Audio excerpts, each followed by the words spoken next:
अब तालिबान को लेकर भारत की फिक्र की ओर बढ़ते हैं। भारत की फिक्र यह है कि अफगानिस्तान की जेल से आजाद हुए आईएसआईएस के 25 आतंकी देश के लिए मुसीबत बन सकते हैं, क्योंकि सभी केरल मूल के हैं और इनको भारत में दाखिल कराने की कोशिश हो रही है। ऐसे में भारतीय खुफिया एजेंसी अलर्ट पर है। यह आतंकी कैसे घुसपैठ कर सकते हैं, क्या खतरा है, इसे विस्तार से जानना जरूरी है। अफगानिस्तान में तालिबान का राज आया तो कई बड़े जेल के दरवाजे खुल गए, हजारों कैदियों की रिहाई हो गई।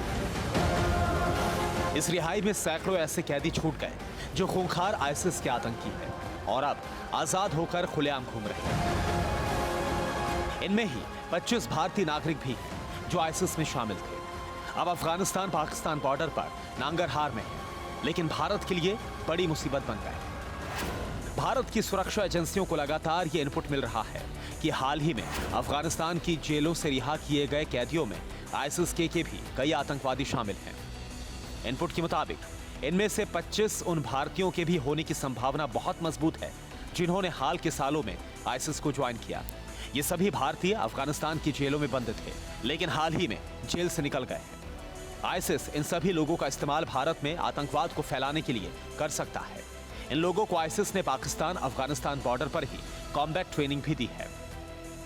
भारत की एजेंसीज को लगातार ये इनपुट मिल रहा है कि कई ऐसे भारतीय, खास तौर पर जो आईएसआईएस के साथ जुड़ गए थे, वो अब अफगानिस्तान की जेलों से बाहर निकल गए हैं। सबसे बड़ा खतरा ये कि ना सिर्फ आईएसआईएस के जो स्लीपर सेल्स हैं या फिर उनके जो लोग हैं वो एक्टिव हो गए हैं, बल्कि सबसे बड़ा खतरा ये भी कि आईएसआईएस इनको सभी लोगों को, इन भारतीय नागरिकों को एक बार फिर भारत में दहशत फैलाने के लिए इस्तेमाल कर सकता है। महत्वपूर्ण बात यह भी कि इसमें ना सिर्फ पुरुष हैं बल्कि कई ऐसी महिलाएं भी हैं जो लगातार अपने फैमिलीज़ के साथ या फिर अपने पतियों के साथ इनके साथ संपर्क में आ गई थी और इनका इस्तेमाल भी खास तौर पर आईएसआईएस खुरासान कर सकता है। जांच एजेंसी एनआईए ने इनमें से एक शख्स की पहचान भी कर ली है जो आईएसआईएस के लिए रिक्रूटर का काम करता है। एजेंसियों का दावा है कि सभी 25 भारतीयों को मुनसिब नाम के एक आईएसआईएस आतंकवादी ने ही रिक्रूट किया है। मुनसिब सोशल मीडिया पर काफी सक्रिय है और संगठन के लिए सोशल मीडिया पर रिक्रूटमेंट सेल चलाता है। पाकिस्तान का रहने वाला मुनसिब एक आईटी एक्सपर्ट भी है। मुनसिब ने ही सभी को पढ़ने के बहाने जाल में फंसाया, फिर धीरे धीरे आईएसआईएस की विचारधारा में ढाल लिया।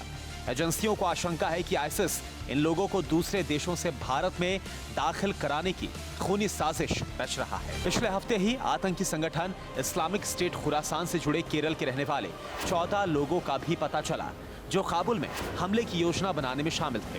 तालिबान ने काबुल पर कब्जा जमाने के बाद इन 14 लोगों को बगराम जेल से रिहा कर दिया था। इन्होंने 26 अगस्त को काबुल में तुर्कमेनिस्तान दूतावास के बाहर आईडी विस्फोट की योजना बनाई थी, जिसे नाकाम कर दिया गया। ऐसे में जांच एजेंसियां अलर्ट हैं और नांगरहार में रह रहे आतंकवादियों पर नजर बनाए हैं ताकि हिंदुस्तान में किसी भी अनहोनी को रोका जा सके।